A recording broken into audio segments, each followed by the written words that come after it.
ACB వలలో sub inspector బోధన్లో అవినీతి బహిర్గతం. నిజామాబాద్ జిల్లా బోధన్ పట్టణ పోలీస్ స్టేషన్లో పనిచేస్తున్న ఎస్ఐ చిట్టానోజు భాస్కరాచారి అవినీతి నిరోధక శాఖ ఏసీబీ అధికారుల వలలో చిక్కారు. ఓ ఫిర్యాదుదారుడి బంధువులను క్రిమినల్ కేసులో చేర్చకుండా ఉండేందుకు మొదట 10,000 రూపాయల లంచం డిమాండ్ చేసి చివరికి 7,000 రూపాయలకు ఒప్పుకున్నట్లుగా సమాచారం. ఈ విషయమై ముందస్తు ప్రణాళికతో ఏసీబీ అధికారులు స్టేషన్లోనే లంచం స్వీకరిస్తుండగా రెడ్ హ్యాండెడ్ గా పట్టుకుని నిందితుడి వద్ద నుంచి నగదు స్వాధీనం చేసుకున్నారు. అధికార దుర్వినియోగానికి చేసినట్లుగా నిర్ధారణ కావడంతో ఎస్ఐ భాస్కరాచారిని అరెస్టు చేసి నాంపల్లి ఏసీబీ కోర్టులో హాజరుపరచనున్నారని తెలిపారు. లంచం డిమాండ్ ఎదురైతే 1064 కు ఫిర్యాదు చేయాలని అధికారులు సూచించారు.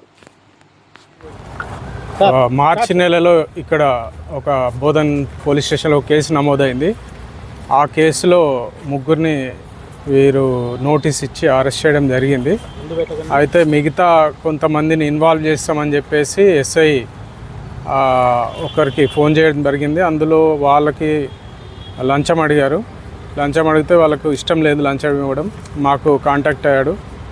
దాంతో మేము దాన్ని పరిశీలించినాం. అందులో వాస్తవాలు గ్రహించిన తర్వాత ఇమీడియట్గా ట్రాప్కు ప్లాన్ చేసి ఈరోజు అతను ఇస్తుండగా పోలీస్ స్టేషన్లోనే ఆ ట్రాప్ అమౌంట్ ఏదైతే 10,000 డిమాండ్ చేశారో తర్వాత 7,000 అతను రిసీవ్ చేసుకుండగా ట్రాప్ చేసి పట్టుకోవడం జరిగింది భాస్కరాచారి ఎస్ఐని. ఆ కేసు వివరాలంటే ఇప్పుడు అంటే కంప్లైంట్ మేము ఫిర్యాదుదారుని సీక్రెట్గా ఉంచాలి కాబట్టి ఆ ఫిర్యాదుదారుని వివరాలు వెల్లడించలేము. సరిగా 1064కి ఏసీబీకి కాంటాక్ట్ చేసి అట్లాంటి అధికారులను పట్టివ్వాలని కోరుతున్నాం పబ్లిక్ని. కాబట్టి ఈ అవకాశాన్ని యూజ్ చేసుకోవాలి.